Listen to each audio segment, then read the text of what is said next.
जो मखलूक जे हैसियत में एक बानो पांजे पान सा भी एतरो प्यार कोन कंदो आ जेतरो मुझो रब पांजे बाने सा प्यार कंदो।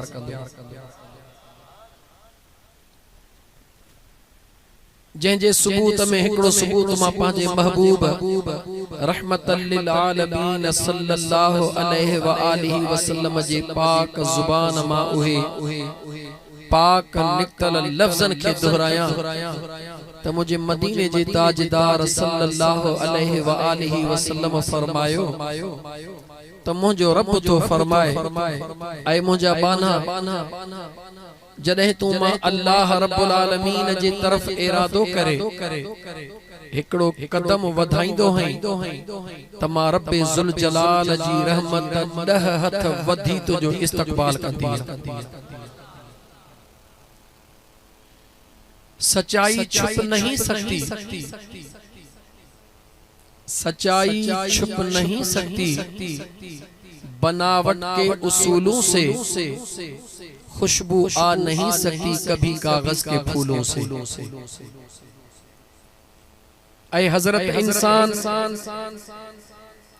जेस ताई हकीकत के तस्लीम न कंदे तेस ताई पंहिंजे पाण के सुञाणे न सघंदे। ऐं जॾहिं इन हजरत इंसान पंहिंजे पाण के सुञातो त पोइ दुनिया जी काई मंज़िल उन जे लाइ दुखी बाक़ी न रहंदी। जेकॾहिं इंसान पंहिंजे पाण खे ई नथो सुञाणे सघे त पोइ ॿुधायो त उहो पंहिंजे करीम रब खे कीअं सुञाणे। जेको पाण खे नथो सुञाणे उहो पंहिंजे करीम रब खे कीअं सुञाणदो। जेको पंहिंजे करीम रब जी सुञाण नथो रखे उन जे ज़िंदगीअ जो को मक़सद बाक़ी रहियो ई कोन। दोस्तो बुनियादी नुक्तो इहो आहे जो तो मुझो हर प्रोग्राम में एकड़ो नारो हुंदो आ त गुल होवे तो खुशबू करे बिना खुशबू दे गुल केहा, यार होवे तो वफा करे बिना वफा दे यार केहा,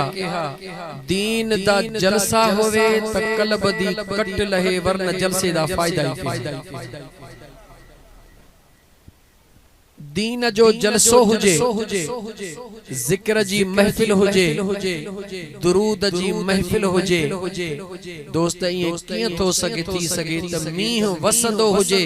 ऐं उजारे फसल के फायदो न थे। सुभान अल्लाह सुभान अल्लाह। ये कदे थियो मींह वसंदो हुजे ऐं उजारे फसल के फायदो न थे। जे कदे उजारो फसल उजारो ही रहजी वयो त पोइ यकीन जानो त मींह वसियो ही कोने। जो तो मींह जी निशानी है तो याद रख मुझा मुसलमान भा एक दीन जे जलसे जी इहा निशानियां त जेडी मल हिन प्रोग्राम कह भी दीन जे जलसे में जलसे गाह में कदम रखियो थो वने वरी जदे उन जलसे गाह का कदम बाहर खणी पांजे गिरेबान में झाती पाए दिस अगर दिल में तब्दीली आई आ, ख्यालन में तब्दीली आई आ, सोचन में तब्दीली आई आ, एहसास निदामत पैदा थियो आ, खौफे खुदा पैदा थियो आ, जिंदगी जे मकसद जो एहसास थियो आ त यकीन जान त हिन महफिल में अचण में तुझो को न को मकसद हुयो जंहिंमें अल्लाह तोखे कामयाबी अता फरमाए। अल्लाह सुभान अल्लाह सुभान अल्लाह। पर जे कदे जीअं आयस इए वयस पो त सिर्फ टाइम पास थियो बाकी ॿियो को फ़ाइदो ई कोन। त मुझा प्यारा दोस्त मां जुमलो दोहराए पंहिंजे मंजिल जी तरफ अचा त ऐ बान्हा मुझो बेनियाज रब तो सा एतरो प्यार थो करे जेतरो ऐ बान्हा तू भी पांजे पान सा प्यार नथो करे। बस इन हिकड़ी पॉइंट के मां खोले इंशाअल्लाह मां अज़मत सहाबा ते इंदुस इंशाअल्लाह महबूब सुभानी जी अज़मत जे मथाई। हिकड़ो नुक्तो यो खोलण तो चाहे किए अल्लाह पाजे बाने सा घणो प्यार तो करे ऐ बानो पाण सा प्यार न तो करे जे करे ते जितरा भी अहले इल्म वेठायो हर मानु सोचींदो त हे सजण साईं जो मुरीद चरियो चए छापे तो अल्लाह घणो प्यार तो करे मूसा मां पाण सा प्यार न तो कया सजो दी मजदूरी तो कया सजो दी कमाया तो हलाल हराम गड कंदो तो वता बंगला तो ठाया माड़ियों तो ठाया कारोबार तो कया नौकरी सब कुछ त कया तो पियो जे कदे पाण सा प्यार न तो कया त यो छो तो कया ऐ मोजा दोस्त याद रखी छद इयो मकसद ना है मकसद इहो आ जे कदे फसल खे पानी खो दूर रखियो वने उनखे केतरा भी कलर ऐ दवाऊं दिनियो वनन वो फसल कदे भी पांजे मंजिल ते पहुंची न थो सके बहराड़ी जो माहौल आ बहराड़ी जी जुबान बहराड़ी जा दलील रही गालाइंदो फसल के तवा हिकड़े एकड़ के हिक बोरी जे बजा 5 बोरियूं डीएपी दई छडियो 3 बोरियूं यूरिया जे बजा 20 बोरियूं तवा यूरिया जू दई छडियो स्प्रे कयो पर जेस ताई फसल के पानी न मिलंदो तेस ते फसल पांजे मंजिल ते गालायो पांजे मंजिल ते न पहुंची सकंदो सवालात छो न पहुतो छा कलर में ताकत ना है जवाब कलर में ताकत आ डीएपी में यूरिया में दवा में सबनी में ताकत आ वो पांजे मंजिल ते छो न पहुंचंदो जवाब मिलियो इहा ताकत बे नंबर जी जरूरत आ फसल जी पहरी जरूरत पानी आ जेस्ते पानी न मिलंदो तेस्ती भी का भी शे उनके फायदो दई न सकंदी सुभान अल्लाह जे इहो मुझो मिसाल समझ में अची वयो त पो मुझा दोस्त आसानी थींदी त ऐ इंसान तुझो दुनिया में अचण जो भी हिकड़ो मकसद आ इन दुनिया में तुझे अचण जो भी हिकड़ो मकसद आ बेशक हे जायूं तुझे ला हे जमीनों तुझे ला हे बंगला तुझे ला हे गाड़ियों तुझे ला हे फ्रूट तुझे ला सब कुछ तुझे ला लेकिन तुझे अचण जो मकसद इहो ना है ये शयूं तुझे ला जरूर आहिन लेकिन तू इनन जे ला नहीं मोजा दोस्त ये शयूं तुझे ला तू इनन जे ला नहीं त पो जे करे तू इनन जे ला नहीं त तू छा जे ला है जवाब मिलियो त ऐ अल्लाह जा बना ये सब कुछ मुझे रब तुझे ला पैदा फरमायो पर तोखे रब पांजे याद ला पैदा फरमायो सुभान अल्लाह सुभान अल्लाह इहो आहे तुझे असांजे जिंदगी जो मकसद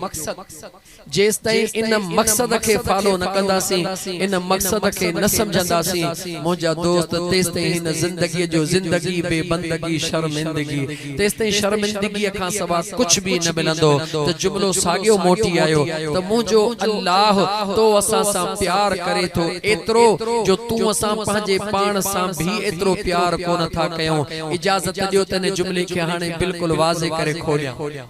सुभान अल्लाह मुझो सुनो करीम रब किए तो पांजे बेबाने सा प्यार करे ओहो केड़ो प्यारा जेको अल्लाह जी जात पांजे बाने सा करे रहियो आ मगर बानो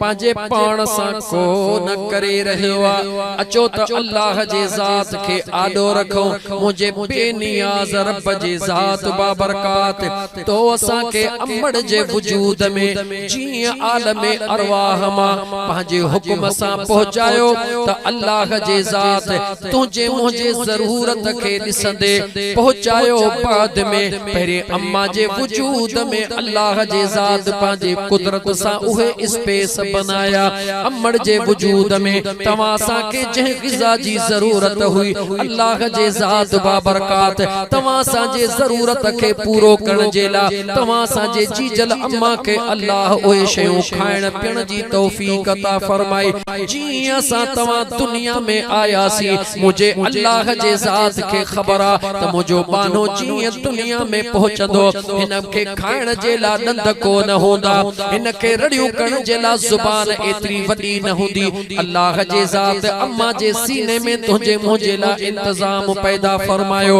जी तू असा वधंदा वयासी अल्लाह ताला जा इंतजामात आडो ईंदा वया मुझा दोस्त अजीज जदे हलण जी सलाहियत पैदा थी त बाबे जी आंगुर अल्लाह अगई तैयार करे छड़िया जेडी मल अक दिमाग सा समझण जी तौफीक अल्लाह जे ज़ात अता फरमाए त गाइड ॾियण जे ला अमर जी ज़ात अगई मौजूद आ अल्लाह जे ज़ात बाबरकात तो असा के दुनिया दिसण जे ला अखियूं अता फरमायो अल्लाह जे ज़ात तो असा के दुनिया में हलण जे ला पैर अता फरमाया जेका जेका तुझी मुझी जरूरत हुई जी जरूरतूं वधंदियूं वयूं अल्लाह जे ज़ात पाजो मेहरबानियूं भी वधाइंदो वयो तू असा जवान थियासी शादी जी जरूरत ही अल्लाह जे ज़ात इंतजामात अगई करे छरिया तो के असा के सुखी जिंदगी गुजारण जे ला दुनिया जे मुझा दोस्त इनामन जी जरूरत हुई दुनिया जे नेमतन जी जरूरत हुई अल्लाह जे ज़ात तो जे असा जे जरूरत का अगई पैदा करे छड़िया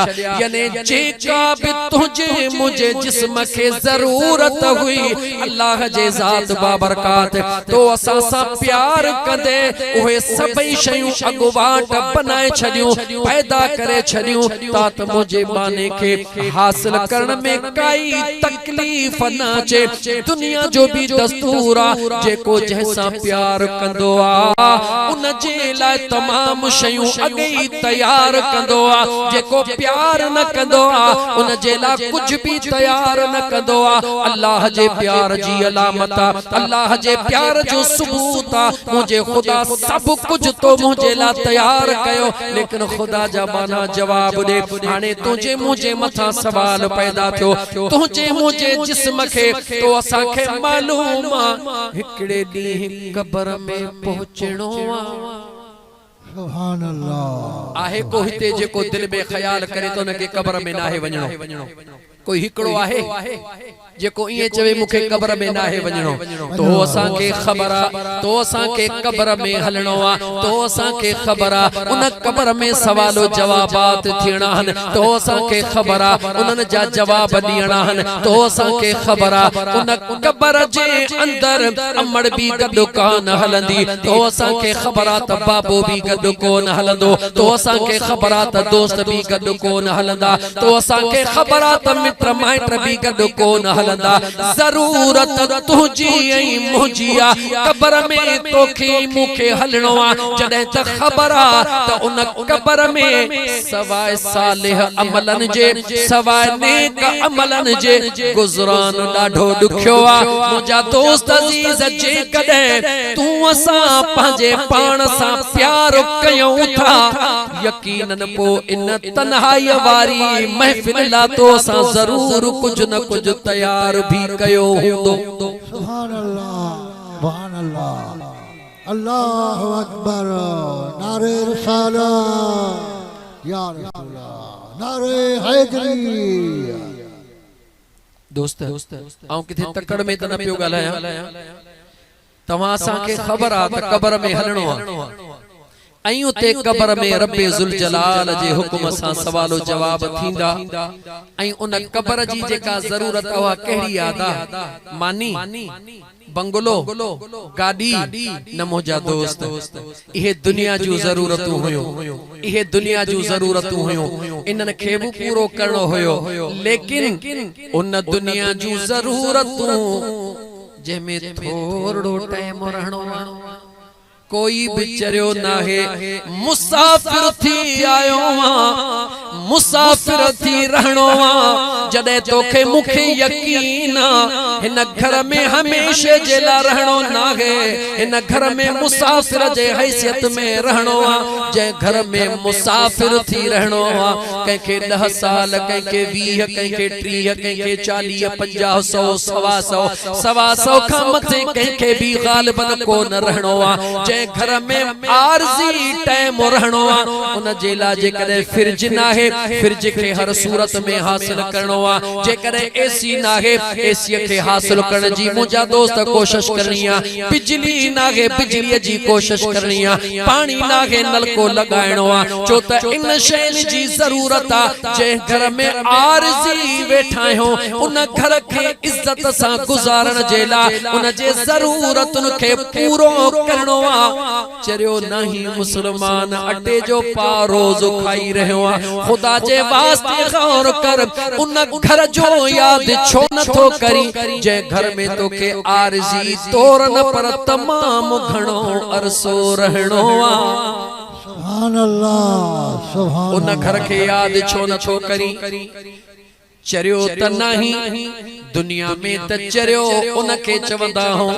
जेको पराई शय के सिंगारे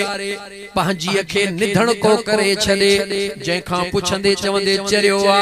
पंहिंजी शय ॾे तवजह नथो करे पराइन शयुनि खे वथे तो सिंगारींदो। मां पर्दे जे अंदर रही करे ॻाल्हि कई दुनिया जे अंदर हर दुनिया वारो अक्लमंद माण्हू इहो जवाब ॾींदो आ जेको पंहिंजी शय खे न सिंगारे उहो अक्लमंद कोन